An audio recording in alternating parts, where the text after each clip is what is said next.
Hello and welcome to Tata Literature Live, the 11th annual Mumbai International Literature Festival and the first one to be completely digital, co-sponsored by Tata Steel and Tata Projects. You know, when a person tells you that they're sick, they've broken their leg or they've got a cold, we immediately call them up, maybe send them a card, send them a WhatsApp, keep checking up on them. When someone tells you they're depressed, how do we react? Usually with silence. We don't know how to react. We're still very unfamiliar with what to do with people who have mental health conditions. This session, Speaking My Mind, is here to shed light on this very important and ever-growing issue. The participants for the session are Dr. Rajesh Parikh, is the Director of Medical Research and Honorary Neuropsychiatrist at the Jaslok Hospital and Research Center. He's a man of many interests and many awards. Sonali Gupta is a clinical psychologist, therapist, author, and speaker. Her new book, Anxiety, Overcome It and Live Without Fear, is available on our website, tatalitlive.in. The session chair is Meera Damji. She was a popular radio host and is a research associate at the Center for Mental Health, Law and Policy, ILS, Pune. She's also pursuing her master's in counseling psychology. Over to you, Ms. Damji. Hi, everyone. Thank you for that introduction, Suruchi, and thank you, Tata Lit Live, for actually organizing this session on mental health. You know, last year, I was a part of a panel, I was chairing it, which was called Letting It All Out, which spoke about authors using the tool of writing as a form of catharsis. And this time we're actually opening it out. We're talking about everybody, being able to talk about their mental health. And I think that's wonderful because, to quote what Sonali had once said to me, that there's nothing like too much mental health advocacy. It's always a good time to talk about mental health, Before we start, I just want to say that some of the discussions that we have here today could trigger some adverse reactions. At any point, if you feel that you'd want to leave the session or you'd want to attend to your own emotions and reach out to a loved one or a professional, please do so in the chat box, whatever platform you're accessing this on. You can see details to the helplines. So coming to the session, what we're going to try and do today is unpack a lot of questions which will probably answer this main question of why is it so tough to talk about one's mental health? And I think before we actually get to talking about mental health, this is my question, which is I'd like to put it out to both the panelists. Sonali, we can start with you. Since both of you come from very diverse backgrounds, what is mental health? What do you define as mental health? I think let's define it as what good mental health possibly looks like, and mental health both together. Let's try and, cover that together. I think, like Suruchi said and Meera said, I think often the focus is so much on how we physically are feeling, how we are, physically carry ourselves. Mental health is largely about our state of mind. At the same time, mental health also has an impact on our physical health, emotional health, also on our productivity, various areas.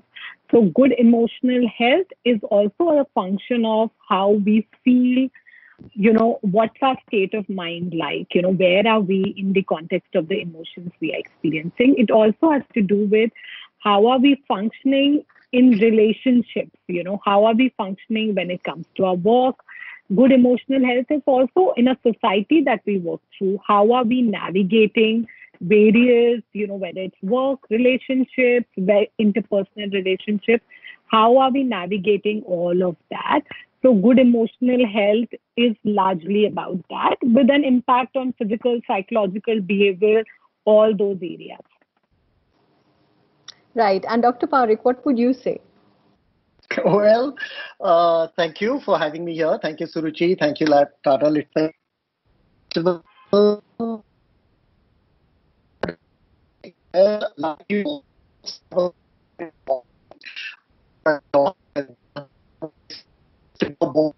And you have the escape button, coffee, and maybe where it is legal, the option of weed. But be careful if you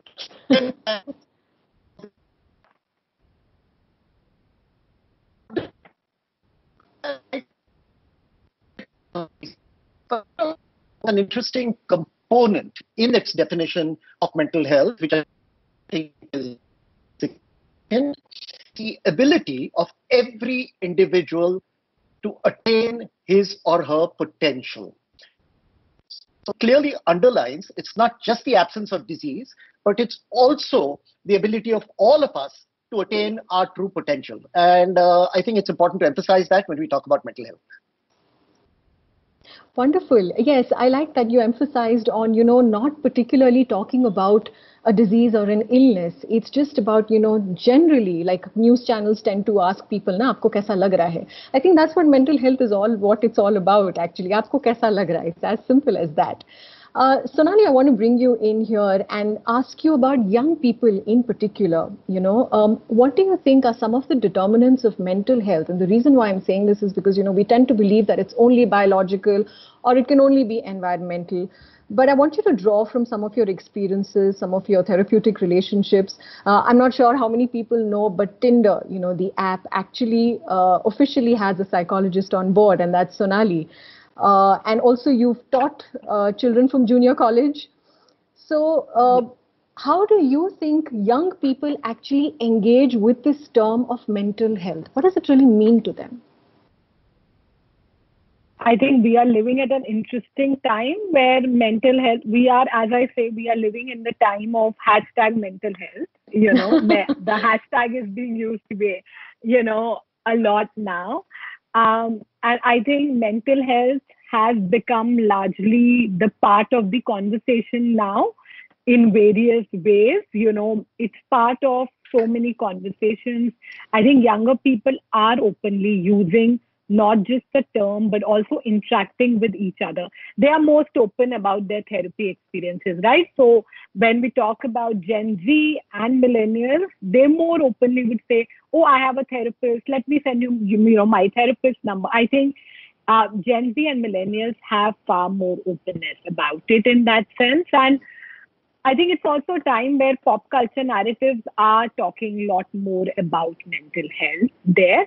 And I think it's a very good place to start with. I think also, like I mentioned in my book, we are living at a time where the triggers are all around us, whether it's what I call in the book as death by social comparison due to social media, where you're looking at, IG, Twitter, and you're constantly thinking, how little is your life, or during the pandemic, wondering how less productive you are and how everybody is slaying it when it comes to productivity, cooking the best meals, making the most of it. And I think also in the context of the hustle culture, in the context of, being a micro influencer, in the context of the pressures that young people have to go through, I think also there's a lot of shaming which is attached to young people at this point, right? And I think those labels are largely doing a disservice to young people, where there's a pressure for them to prove their mettle at a very young age at the end of the day. And I think also, the entire workplace culture has changed. I'm sure Dr. Parikh, I've worked 16 years, Dr. Parikh, far more. The entire work culture has changed. The workplace boundaries have changed. And all that also has contributed to how young people feel about mental health. And I think we are at that tricky point where how we take care of our mental health and also young people is going to determine how we are going to navigate the next few years. This entire decade is going to be largely about how we can do preventive work rather than just curative work. Yeah, and it's interesting that you bring up labels, because I remember you once mentioning a very defining moment in your career, which has got something to do with, labels. I'm going to come back to that. But I'd like to bring you in, Dr. Parikh, as someone who's actually bridging that gap between the mind and the brain, which have historically been seen as these two different entities. like they say, the mind is a product of brain activity, But what does it mean to you when mental health conditions are brushed off as a personality trait or as a character flaw or as a construct of one's imagination or, kuch nahi, sab theek ho jayega. What does it mean to you as a neuropsychiatrist? Just elaborating a little more on what where Sonali left off and you started, which was the labels and the mind-body dualism. I think at the genesis of a lot of all this, philosophically at least, is Cartesian dualism. And in today's digital era, it's a binary thing, 0, 1. So we begin with either people are healthy or they're ill. And, traditional Indian thought never really looked at anything in a dualistic way. There were more than one possibility, more than one way of being. For instance, as we saw in the WHO definition, you may not be ill, but that doesn't mean you're healthy. You may not have a psychiatric disorder, but if you're not attaining your true potential, if you're not able to do what you are capable of doing, then that's not healthy. So I think the first two labels we need to brush aside, and which do contribute to a lot of the stigma, is whether people are healthy or whether people are ill. If we get out of that kind of dualism, then we can understand that somebody who is ill, for instance, somebody who's depressed, for instance, is not defined by that depression, not defined and limited by that sadness. And I think the Tata Lit Festival is an excellent forum to discuss that, because you will see a huge overlap between creativity and so-called mental illness. Many writers, poets have experienced difficulties in their mood, in their thought and behavior, and sometimes even harnessed those very effectively to come up with exquisite work which enlightens all of us. So if we get away from looking at people in one of two ways, then we are already taking the first step to getting over the stigma part of it. But more specifically about what you asked, yes, a lot of mental illness has its origins in the brain, in neuroanatomical, neurophysiological, and even biochemical disturbances of the brain. That's our current level of understanding. And I think that also contributes towards a more compassionate approach to somebody who's not well. If somebody has flu, we understand there's a physical problem at the bottom of it. And, we don't utter cliches like, think yourself out of it, be positive, get moving. Yeah. We can empathize with that person. We know what that person is going through. And right. I think if we can get away from this dualism and understand that mental illnesses also have their origins in the brain. A substantial part of my life, most of my professional life has been devoted to neuropsychiatry. And I think that helps us to understand some of the illnesses as actually physical illnesses as well. I'd like to come back to you and talk a little bit more about this very fascinating thing, the brain, which we can't see, but there's so much going on in there. And you happen to have done a lot of work in brain imaging. So I will come back to you on that. But keeping the conversation to, yes, the spectrum of mental health. And I completely agree with what you're saying. It doesn't have to be in terms of just binary 0 or 1. Just this whole thing of it being a spectrum of you being healthy, you coping, you struggling, and then probably you being unwell. The whole thing needs to be understood. And that's something I want to ask you, Sonali, that, do you think somewhere we've jumped the gun? We've actually missed a few rungs of that ladder by whenever we talk about mental health, we're only talking about disorders or illnesses, and I hate to say this, I don't want to say that depression and anxiety have become buzzwords, but they tend to be thrown around like buzzwords. And, in the book that you've written, a very fantastic book, which is Anxiety, Overcome It and Live Without Fear, where you talk about what's normal anxiety and what's not. I want you to elaborate a little bit on the spectrum of emotions as well. It's not like, if you're anxious, it's a bad idea. I mean, we all go through anxiety once in a while, right? Absolutely. Thank you so much. I'm glad you enjoyed the book. I think as Dr. Parikh beautifully mentioned, a large conversation about mental health for all of us is not just about meeting that potential, but also how we can enhance and become better as human beings at what we are doing. And, I'm going to share an anecdote and get back to emotions. So over the years, I worked with people in therapy. Like there's a client, I worked with who reached out to me saying, is there a way that I can learn to be more empathetic and compassionate? And this client, this was a young male, about 30 years old, had a breakup. And the partner, when the relationship was ending, had said that, it would be good if you worked on your sensitivity and empathy.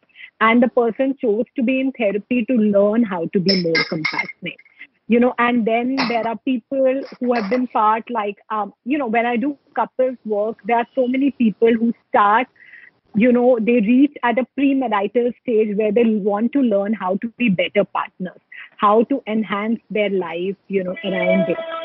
So I think the mental health narrative is also about how we can also work on ourselves, and also how we can make it easier for others around us to work better, to function better. So also we take responsibility for the society we live in.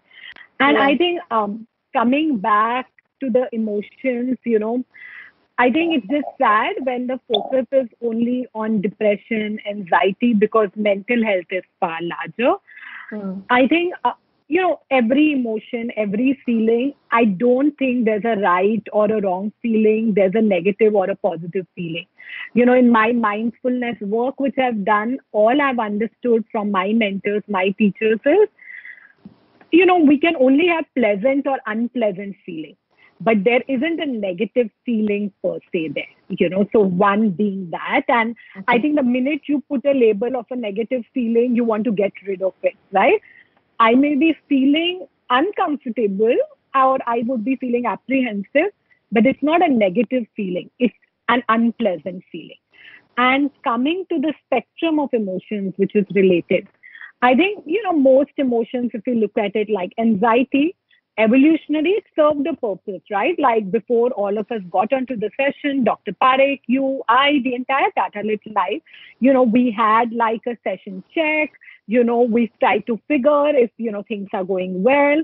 And you need to do that, right? And little bit of anxiety is good. If we didn't do that, I'm sure there would be various tech glitches at the end of the day, right? Correct. And of course, still, pandemic is the biggest reminder that there will be still glitches, and we will still figure a way to navigate around it, And I think also when you look at, the spectrum of emotion, when you look at anger, when you look at fear, they serve a purpose. I think the importance is to understand the intensity, the frequency of these emotions, and how does it play out in various situations. Like when we look at anxiety, when does anxiety begin to control you? And when does anxiety, when is your anxiety, like you're consistently feeling anxious and it happens almost all days of the week, then anxiety is a concern. But otherwise, it's okay to experience anxiety. And I think, again, coming back to the same point, I think this business of labeling ourselves is also unhealthy, where the words have become a trigger in itself without trying to go deeper and ask yourself, what is the anxiety doing now? If anxiety allows us to do a better session, that's good for all of us. We need to have that, So, yes. Does that answer what you had in mind, Meera? Yes, absolutely. In fact, I feel once you understand this better, it can get so much more liberating, because you're not really paralyzed by what you're feeling, but you're understanding how do you use it or how do you work with it, Dr. Parikh, coming back to you, this very fascinating thing that you work on called the brain. You've done a lot of work in brain imaging, and like I said, it's this organ we can't see. It exists, it has pathways, it does these very complicated processes. But now with brain imaging, now that we have a visual reference to the brain, where through technology, through better tools today, we can probably read this a little better. And like they say, seeing is believing. Can you tell us a little bit more about brain imaging? And let's take the example of anxiety or anything else where you can tell us, what does brain imaging really show us? Sure. So over the past 3 decades or so, we've had considerable advances in tools which enable us to peer inside the brain. With things like CT scans, now which everybody is familiar with, the MRI scan, but these are structural scans. They tell you what the structure of the brain looks like. We also have functional scans, for example, PET imaging, positron emission tomography, and SPECT, which is a variation, very substantially different from PET imaging. So I was fortunate to enter this field at its very outset. There were just a handful of neuropsychiatrists in the world in the mid-80s, and one of the leading lights over there and a pioneer in this work was Dr. Robert Robinson, who was director of the fellowship at the Johns Hopkins Medical School in Baltimore. And I was fortunate to have an opportunity to work there for 4 years. And during that time, we did a series of studies looking at the relationship between brain structure and emotions. So we looked at post-stroke depression. Now, if somebody has had a stroke as a result of which, say, a part of the body is paralyzed, and if the person were to feel depressed, conventional thinking would be that, well, if I had a limitation like this, a disability, I'd be depressed too. Right. But we did a sequence of studies, I won't get into those details, which showed both the intensity and the frequency of the depression were not linked to the severity of the disability, but to its location. So the closer the stroke was to the left frontal pole of the brain, the greater the frequency and the intensity of the depression. And in that, we did some PET imaging studies, which basically shows glucose utilization in the brain. And that helped us to identify certain structures in the brain, which are involved in regulating mood in general, and of course, more specifically when people are depressed. But, this is just one example of how looking at the brain has helped us to understand mental disorders as actually being also physical disorders. And do you think this is something that can really help in destigmatizing mental health, or let's say mental illnesses or disorders? Oh, absolutely. I mean, it's doing that already. But as knowledge becomes widespread, then indeed people will begin to look at, and I think Sonali alluded to this when she talked of the younger generation. They're doing it regardlessly. But yes, there will be a paradigm shift where we'll be able to understand mental illnesses more compassionately as products of anatomical, physiological, and biochemical changes in the brain, which, while being important as an organ, is just another organ in the body. I like how, there is the reference of compassion and empathy coming time and again, and that is so, so important in this conversation.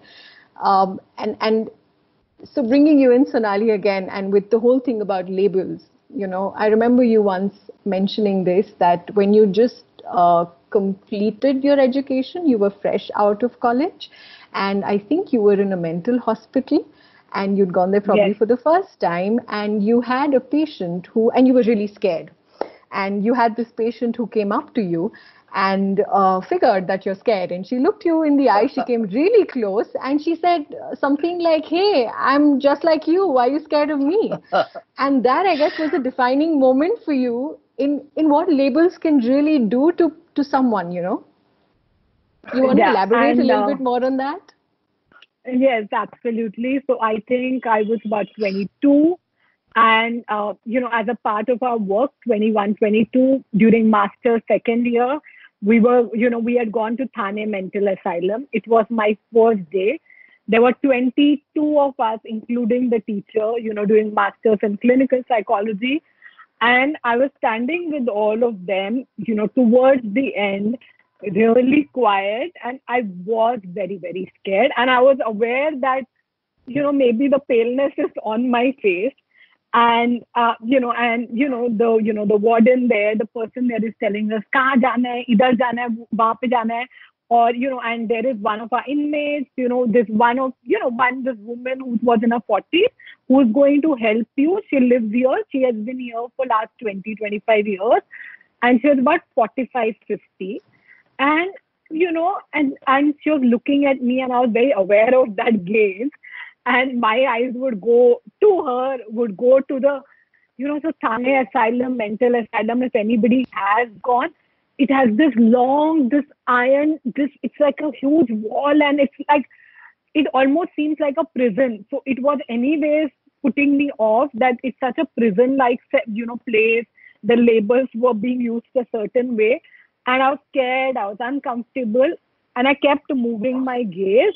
And she didn't look at me directly, but I knew she looked at me, and I think she was looking at me, and even I was looking at her. And she said, I'm just like you. You don't need to be scared. You're safe here. If I may interject, Sonali, I have a quick question for you. Yes, please. Okay, so I guess now you're no longer scared. You've been in the field for a long time and you're experienced. So here's a quick question. In a mental asylum, how do you tell the difference between the professionals, the psychiatrists and psychologists, and the patients? How do you know the difference? The difference back then used to be the fact that they were all dressed in those similar ways, right? At least this lady was, dressed in that way. But the more I worked with them, I realized there is no difference. There is a blurry boundary between sanity and insanity, and we all carry it within us, right? And in that moment, for me, it all broke, and I just realized that the labels don't make sense. And she had better command over my non-verbals than what I had over hers. Okay, I'll tell you a difference, and I'm not sure if you'll agree with me, but in a mental hospital, the difference is the patients get better. We get worse.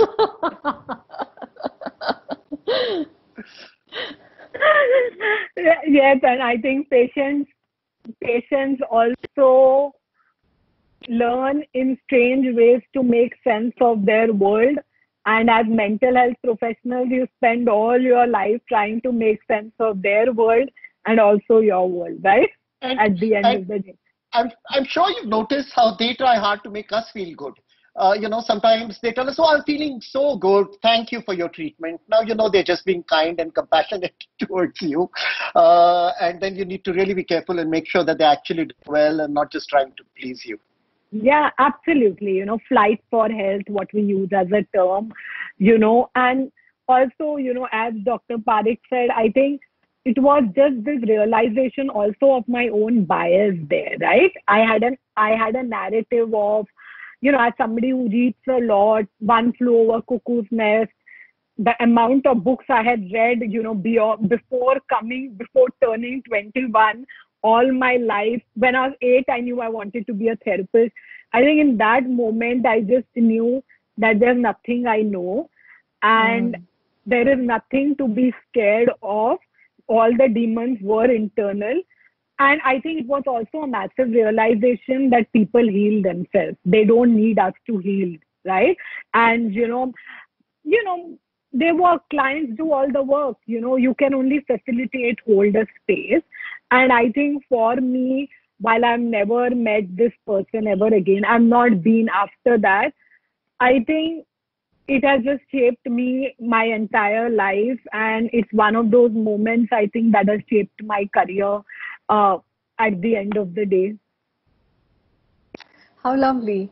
And that you talk about this, I love both of you talking about this, we can continue with you guys telling us a little bit more and, sort of busting these myths. Most importantly, because like you said, what you really need to do is just have that safe space where somebody reaches out and starts talking, and automatically, they will heal. And this, of course, I'm talking about common mental health conditions. I'm not looking at something which is severe in that sense. I want to ask you, what are some of the myths you think which really need to be busted, it's time to just throw them out of the window? What are some of those top 3 myths that you would say?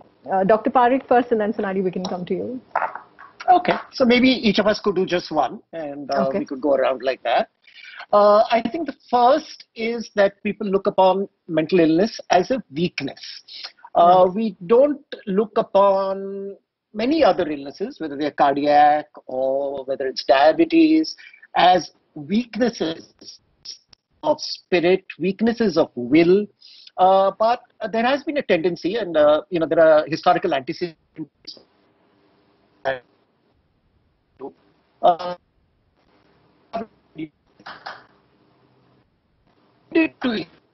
mental illness with if you're stressed, you don't feel depressed. If you will not be anxious. Some people who are physically strong and emotionally strong also do experience depression and anxiety. And I think if we can get rid of that myth that mental illness doesn't get equated with or is not synonymous with weakness, then that's a big step towards a more healthy approach to mental disorders. Definitely. Sonali. Absolutely. Just adding to what doctor said, that I won't ever struggle with any form of mental illness or condition. People carry these narratives very closely to what doctor said, that they take care of themselves, they have all the social support, their life is protected, sheltered, it's never going to happen to them. Why do I need help?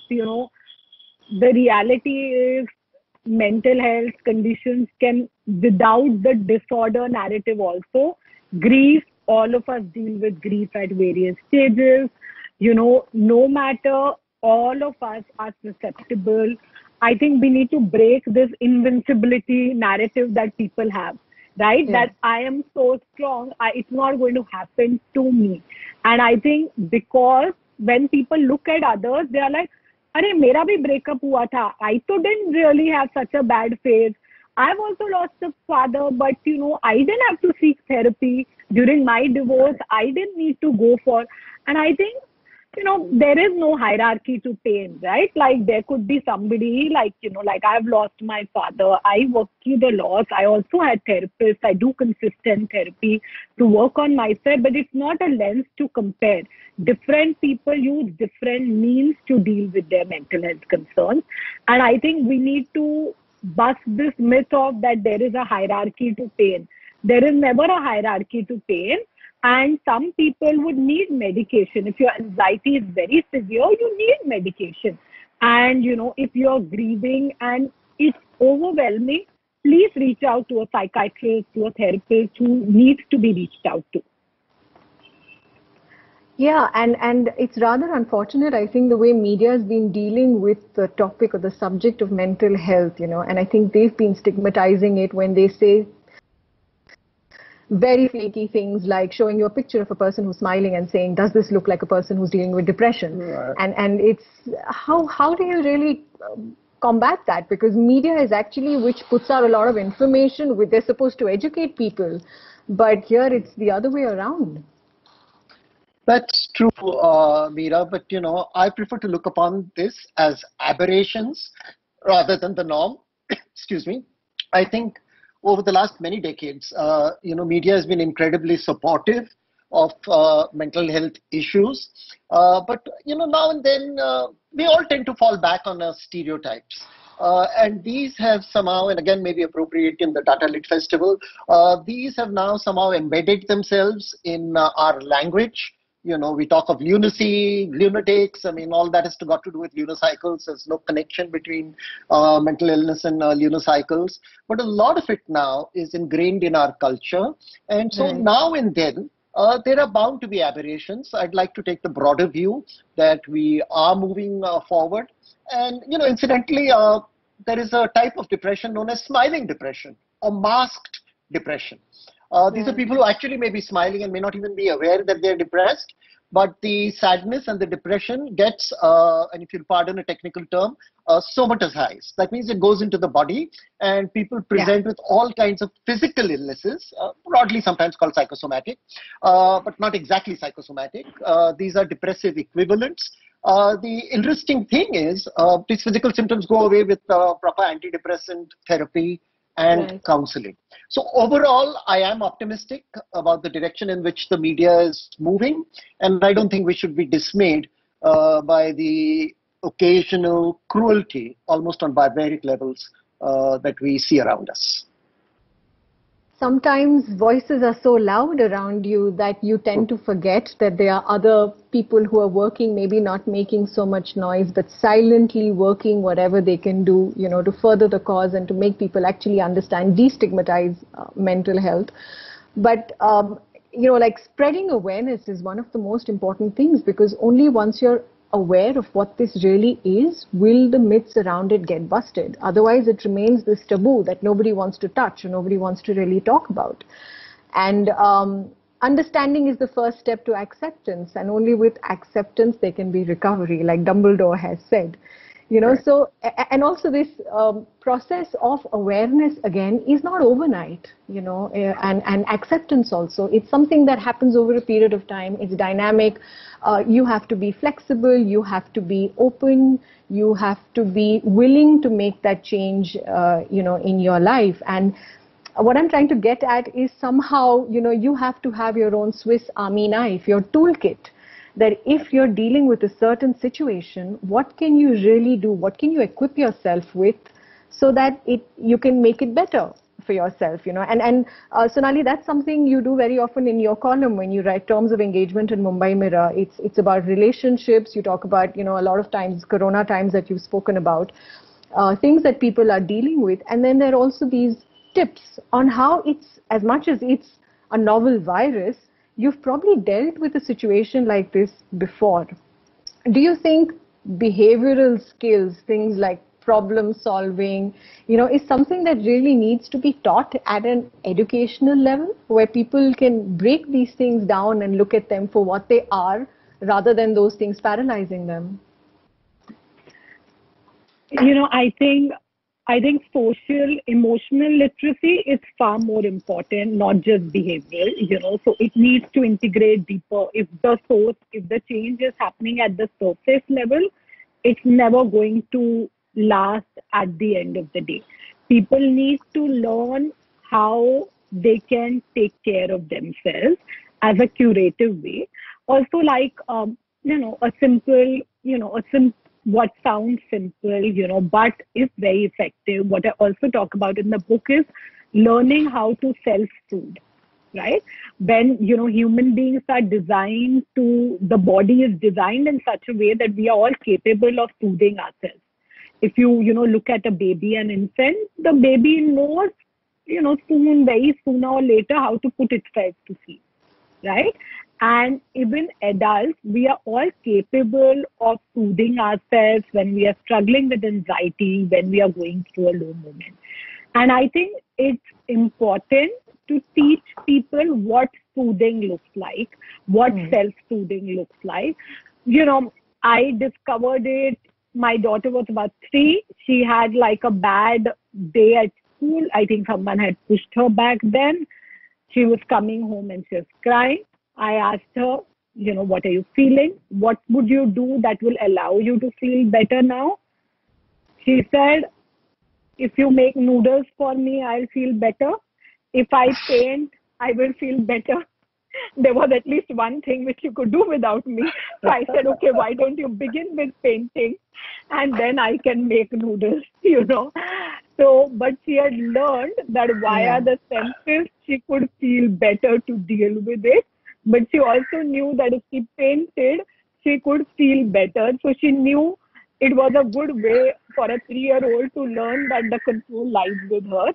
And of course, I, as I watched her grow and as I worked with clients, I began to realize that people can be taught to self-soothe. And, the beauty of it is that you need to just tell this to people and they'll come with hundreds of ways of how they can self-soothe, So whether it's using grounding rituals, mindfulness techniques, whether, it's in the context of, exercise, asking ourselves, how can we gain autonomy in the context of even larger COVID times? We all have a choice about how we deal with it, right? The very fact that uncertainty is being used as a negative term. You ask people, what does uncertainty evoke? People think it's negative. We don't know what's going to happen. And it can also be a new world of possibilities. It's a difficult time. Right. So, learning what can you do, how can you physically, emotionally claim the soothing practice within you at the end of the day. And I think if not anything, just that one technique works across age groups. And, my oldest client in therapy is about 80, and the person Wow. started therapy around 78. And, Wow. and I'm always amazed by how, just like the asylum experiences now, Right. in the last maybe 5 years, I work with a lot of geriatric population, struggling with concerns. It's never too late to learn. They will surprise you with how easily they learn techniques. They tell you how it works. And also, as Dr. Parikh said, they will tell you other things that work. And that's how you learn as a practitioner also that, wow, there are so many ways that people can learn to work around them. So I think Yeah. self-soothing is one important part of the kitty. But Meera, what you just brought up, alluded to in your previous question that, Sonali amplified on, interestingly ties up with what you started with. You started with the silence on the phone when somebody tells you they're not feeling happy or they're depressed and we don't know what to say. And it's interesting if you go back to scriptures, the Atharva Veda, for example, treated mental illness on the same plane as physical illnesses. It talked of medications, of course, it talked of, other energies in the body. But the approach to mental illness in the Atharva Veda was that it's a physical illness. I had an extraordinary mentor. I was blessed to have a very good mentor, my professor of anatomy, Dr. Manu Kothari. And he would say that every time a physician sees a patient, he should remember what the Quran said. And the Quran said that a doctor, before tending to the patient, should thank Allah because of the arithmetic, the genetic arithmetic. They didn't use the word genetics, of course, but the arithmetic, the mathematical probability that he's the doctor and the other person is the patient and not the other way around. And of course, in the Bible we have there, but for the grace of God go I. I think if we can teach this to our children, if they can learn to understand that the easiest way to understand somebody else's pain is to look within and see a time when you have felt pain yourself. It's a universal part of human experience, to experience sadness, to experience happiness, of course, to experience anxiety. And if children can be taught that just as you experience sadness when you're deprived of something, there are other children who experience sadness all the time for no particular reason. And, my colleagues, Mahira Desai and Munira Kapadia, have been working with me on creating a syllabus for young children to give them an early vocabulary into what Sonali mentioned, so that they can at an early age begin to understand mental illness and treat it as a variation of who we are and not as the ultimate definition of ourselves. We unfortunately are left with just a couple of minutes. I would love to continue with this discussion. There's so much more I want to talk about. I still have a lot of questions, but we'll have to move to questions from the audience. So before I do that, quickly, you can choose to answer this question or not. No pressure at all. But I feel that, the way to actually open up and the way to make it like a safe space where everybody can share and, this is without, of course, not feeling vulnerable.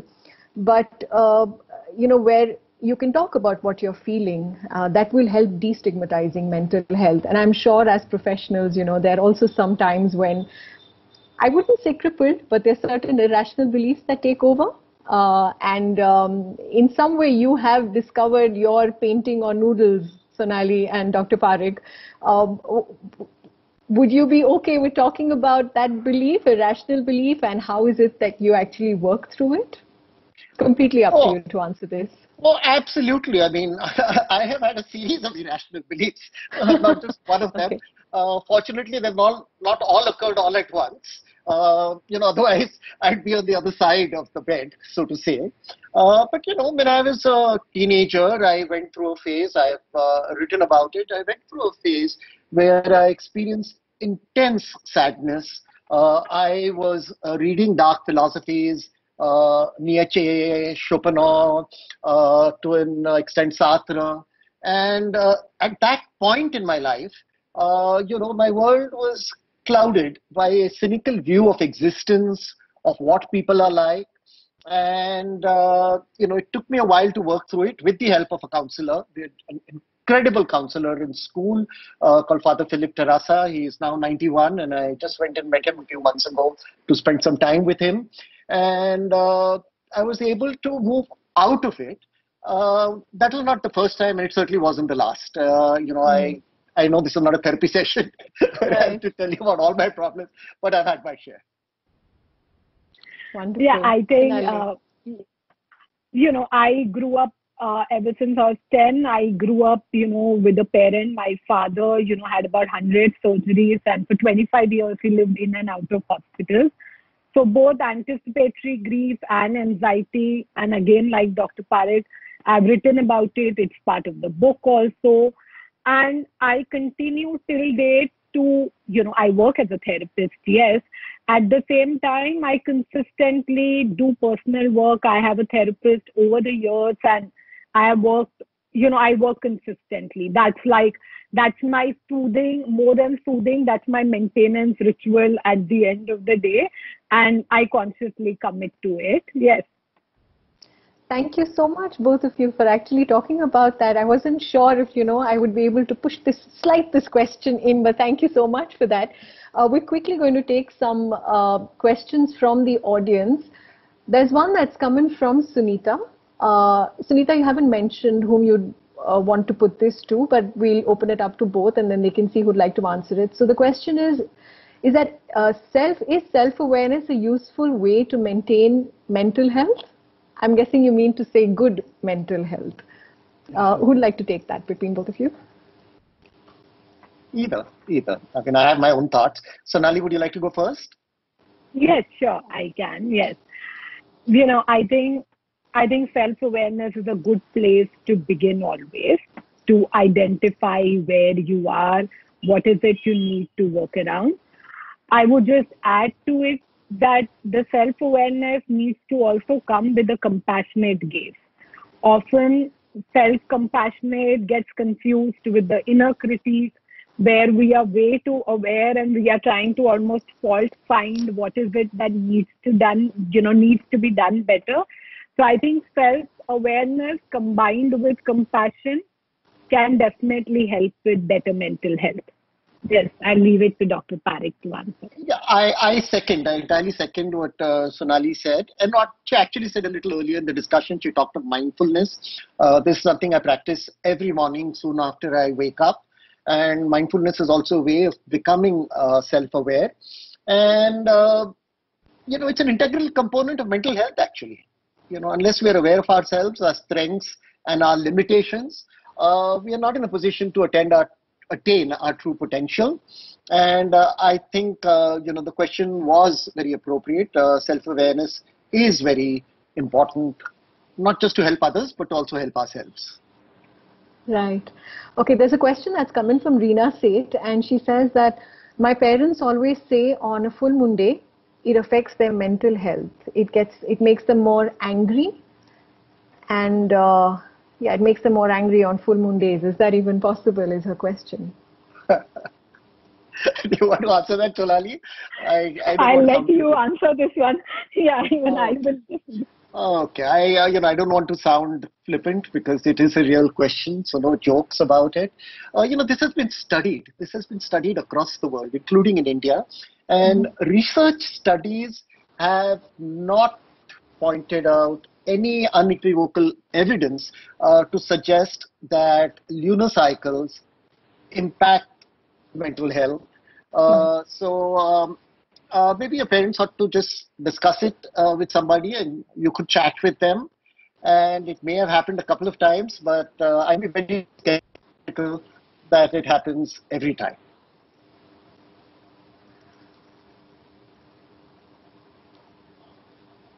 Okay, we'll take the next question. I find this really interesting. I have heard a lot of people mention this. This comes in from Tanya, and she says that some people fear that when you go to a therapist, your old problems, things that have happened over a period of time in your life, will be stirred up. And sometimes they feel that that's a closed chapter. So why would you want to open it up again? Why would you want to open those wounds again? And that's what keeps them from going to a therapist. What would you have to say about that? Very interesting. Okay. I've heard a lot of people say that. Okay, Tanya, you need to talk to Sonali, maybe. But, I think I kind of found it very interesting that Meera kind of alluded to it when she started and said, when these guys are talking, you can call up an emergency, you can get off. It's true that sometimes going into the past can trigger old memories. But keep in mind, Tanya, these memories have not gone away. They're buried deep, they're in our subconscious, and sometimes they do contribute towards our current problems. So while in the short run, talking about it to a therapist like Sonali might stir up those memories, but there may also be a way of exorcising them and getting them out of oneself. And, there is a broader myth within which this is a kind of tiny component. And that is, if you talk about it, people will act on it. And this goes more broadly to the realm of suicide, where people feel that if you ask somebody if they felt suicidal, it will trigger it off. Studies have repeatedly shown that that's not the case. Absolutely. Yes, I think just to add, to what Doctor said, I second that. And, I would personally also feel that fear, the very fact that there is fear about those memories, I would see that as an invitation to look into something deeper. The fear is trying to tell you that there is something there which needs to be unpacked, possibly. I would see that really as an invitation to, when one is ready, to be able to unpack it, one. Second, I think this, therapy works only when you are ready to work around it, and it works at a pace that you are ready to make it work, right? And also, in my experience, all those feelings that are suppressed, not talked about, they will sneak upon you.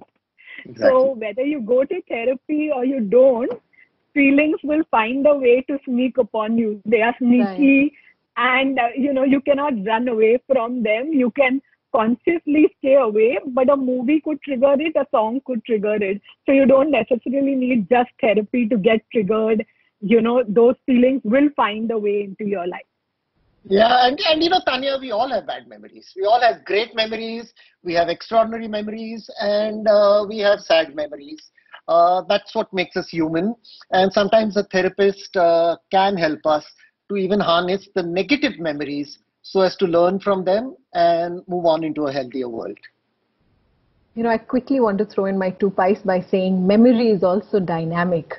So if there's some memory that you remember over a period of time, it can change. The way you associate with that memory can really change. I think therapy really helps with that. Tanya, I hope we've answered your question. I'm going to come to another one. This is coming from somebody who doesn't want to put out their name. I think it's a very important question. That's something we've been talking about through the session today.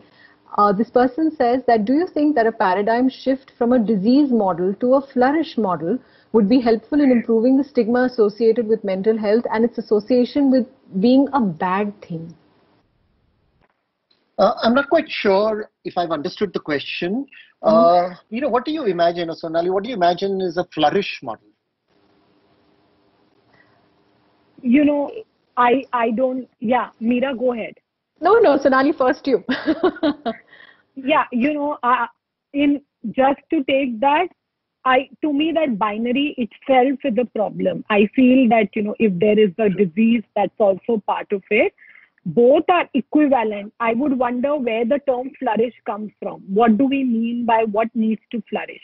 What's the source of it? And what does not flourishing mean there, right? So I would look at there to try and figure that how do we work out a model that allows us to enhance our functioning, and at the same time, whether it's a condition whether when we talk about community resilience, right?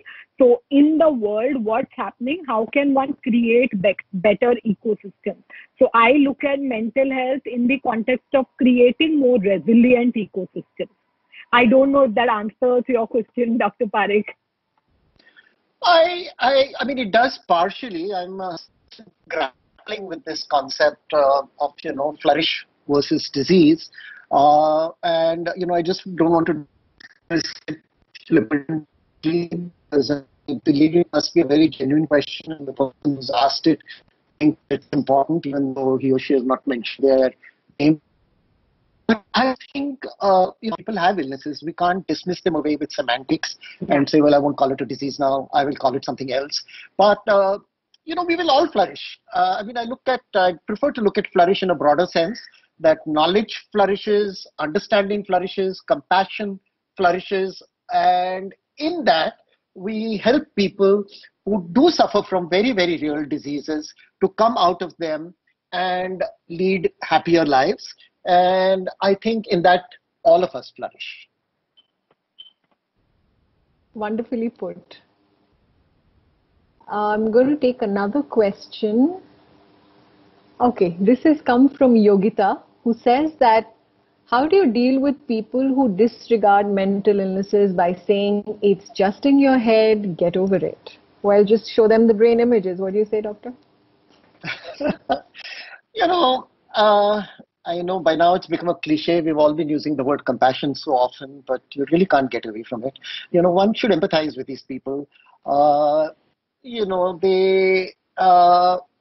Well, Christ said it once where he said, forgive them, Lord, they know not what they do. So, if we can ourselves, forgive them, because this stems from a lack of understanding. We can't blame them.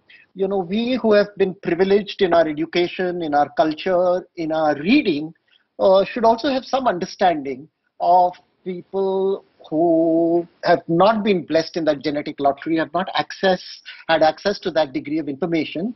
And so they, within their own frame of reference, are perhaps right in looking upon, mental illness as being in our head. I think what we can do is what is within our control, not allow it to affect us. We can disregard them, just as they're telling us to disregard the illnesses. Sonali, would you want to add? Yeah. Yeah, just two bits just to add to that. I think, the best way is to model for yourself how it has worked rather than, get into a debate. The best way that children learn is by watching. The best way we also can teach the world is by modeling how it has worked for you. I think, as doctor said, I fully agree to that over the years, there are enough sliding door moments where media has been supportive. And even this is a sliding door moment where one can model what good mental health looks like, and learning how to model it, and learning to not build a hierarchy. Because the very fact when you build a hierarchy saying somebody, doesn't, believe it, I think that hierarchy is dangerous. It's fluid. People will learn to work around it. And, and I feel in 16 years of my work, I feel we have made massive progress. I don't think we are at the same point which we were in 2004 when I started. I'm sure doctor started much before, and he would say that the progress is far higher, isn't it? I'm sure you have seen a sea of change, right? Well, if you give me a minute, I just remembered something. And this is what my parents told me that I said when I was about 5 years old. I had a maternal grandmother who used to read out stories and tell me old stories from the Ramayana, Mahabharata, and the Panchatantra, particularly. And my parents tell me that at the age of 5, I went and told them, Mom and Dad, Grandmom really believes that trees talk, that cats talk, that animals talk. Please don't ever tell her that they don't talk, because she'll feel so hurt. We have to play along with it. And, I don't remember saying it, but my parents did tell me that. And so if we can take a similar attitude towards people who are steeped in their own cultural mythology, in thinking that mental illnesses don't exist, rather than confronting them very vocally, perhaps they themselves will become aware they may see around them somebody who is unwell. They may feel unwell themselves. And as Sonali mentioned, you learn from experience. So I don't think we really need to take issues with people who have beliefs which are diametrically opposite to our own. There is space for all kinds of ideas. And if I may add to this, sorry, sorry, Sonali, and carry I on. think, yeah, just as doctor said, you allow people that face to come to the realization themselves. The only change that lasts is that comes from within people. Anything enforced never lasts. We all know that. True. Correct. And something like I'm saying, I have learned from personal experience that you cannot disengage with somebody who thinks differently. The only way that, you know, you will be able to exchange thoughts is by engaging with each other. And I think that's really important because I've personally seen that within my family, that just talking about this, you know, and addressing these myths has really helped in them understanding more about it. Super. Okay, we'll take a quick question now. This is about stress at workplaces. Very important to talk about. There's somebody who says that there is a common tendency to not recognize mental health issues at work and consider it to be stress and then just normalize it. Or just hold a webinar on mental health, but keep giving the person more work. I've added that part. What would you say about this? Sonali, do you want me to go first? Yes. I'm just when collecting my thoughts. You collect your thoughts. I'm ready with my thoughts. I think, first of all, when Meera said quick question, what she meant was she wants a quick answer. Because she's running out of time. We're running out of time, unfortunately. Right. But yes. So that's right. You want a quick answer. It's a little difficult. But, you know, at the risk of sounding self-promotional, I might sort of recommend you to a very detailed thing on stress at the workplace, which I did on rediff.com. You know, almost 15 years ago, but it keeps popping up because I believe people are kind of referring to it all the time. There was a young American intern by the name of Matthew who was working with Rediff, and they did something like what we're doing today, except it was all questions. And we had 1,000 questions literally related to stress at the workplace, which came in a matter of, I think, 30 or 45 minutes. And I answered them very quickly, one after the other. I mean, I just talked. Matthew was kind of working the keyboard very fast. You know, I'd like you to just take a look at that because we've covered various issues, which I couldn't possibly do in the time that we have. So it's on rediff.com, stress at the workplace. You know, I think just adding to that, I think the stress at the workplace is an umbrella term. There's a lot happening beneath that at multiple levels. And I think, you know, till the time organization, like I speak about it, even in the book, I think we are still away from organizations developing mental health charters in the organization, which allows for effective functioning of the individual. I think as an individual, it's important to be aware of your own burnout. It's also important to learn, you know, how do you set boundaries? Do you have an ability to say no? What is your ability? What kind of people do you work with? What is happening in the organization and how is it triggering you? Becoming aware. I think the trouble is when we normalize that everybody is stressed at the workplace, everybody is anxious, we are not listening to our own body and mind. And I would suggest the first step is to learn to listen to yourself, not let it disappear again, you know, under the umbrella bracket of stress or anxiety and say, "Kyare sabko hota hai, so it's okay, I'll just live with it." You know, attend to what you're feeling. Listen to your body. Your body, when it's saying something, pay attention to it. Wonderful. Thank you so much, Sonali and Dr. Parikh. I really like this word of attend to your emotions rather than saying cope with your emotions, because cope almost seems like you have to deal with what you have. But attend means it's like a baby. Give it its due, understand it, let it just go past and it'll move on, you know, just like everything else does. Sure. If I may interrupt very quickly, I can't resist. I have another word, which is master. Not just cope, not just attend, but master your emotions. Take charge.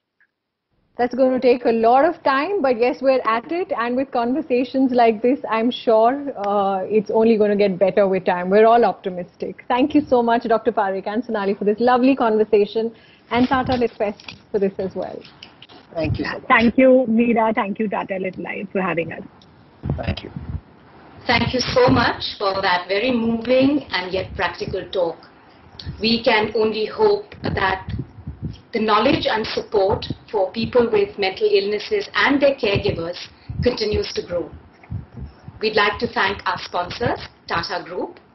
We still have a lot of events coming up. Do go to our website to check them out for today and tomorrow.